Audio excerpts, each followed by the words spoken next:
Let's have a look at subtraction. This is one thing lots of people make errors in, and actually once you get your head around it, it really, really helps you in your exams. Basically, the top number is always your largest number, and then the number underneath is the one that you're taking away. So at the moment, I'm removing 23 away from 99. So 99 minus 23, I need to work out the answer to. So we always start with the units column first, which is this one. Okay. So we're going to do 9 minus 3, which is 6. Then we're going to move on to this column, which is 9 minus 2, and that's 7. So 76 is the answer to 99 minus 23. If you're not sure if you've got the right answer, try adding on the answer you got and your bottom number. If they add up to make the top number, you know you've got the right answer. So 6 plus 3 is 9, and 7 plus 2 is 9. So yes, we've definitely got the right answer. That's a mark guaranteed in our exam.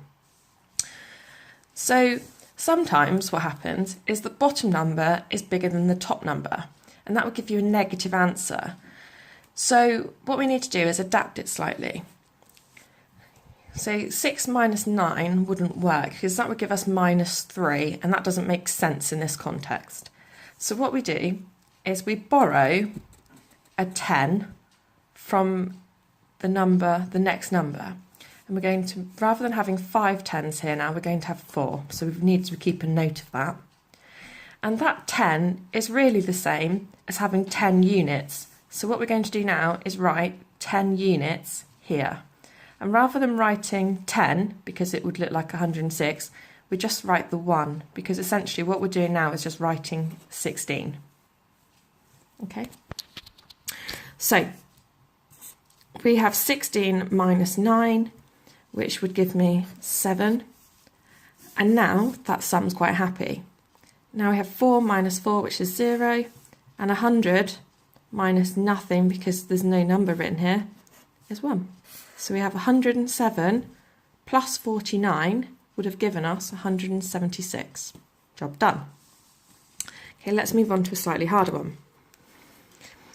This happens, this one, we had to borrow once.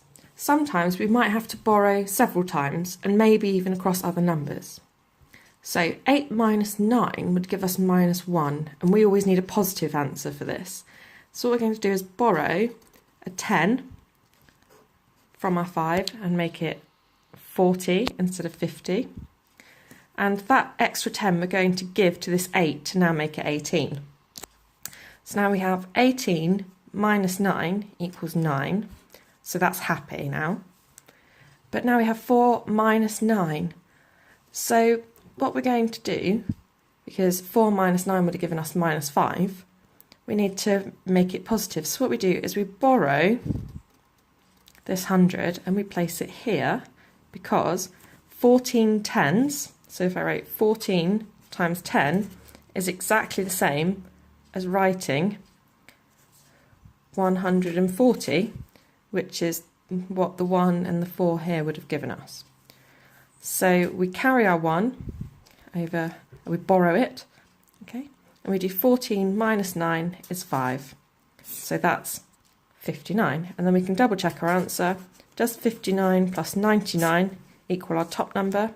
9 plus 9 is 18, sorry, and we carry it. So 1 plus 9 is 10 plus 5, so that's going to be 15. So that's 5 tens and 100, so it's going to be 158. Okay, let's do this one. 0 minus 8 would be minus 8. Again, it's impossible.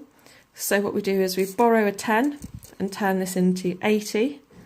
And this we're going to turn into a 10. So 10 minus 8 is 2.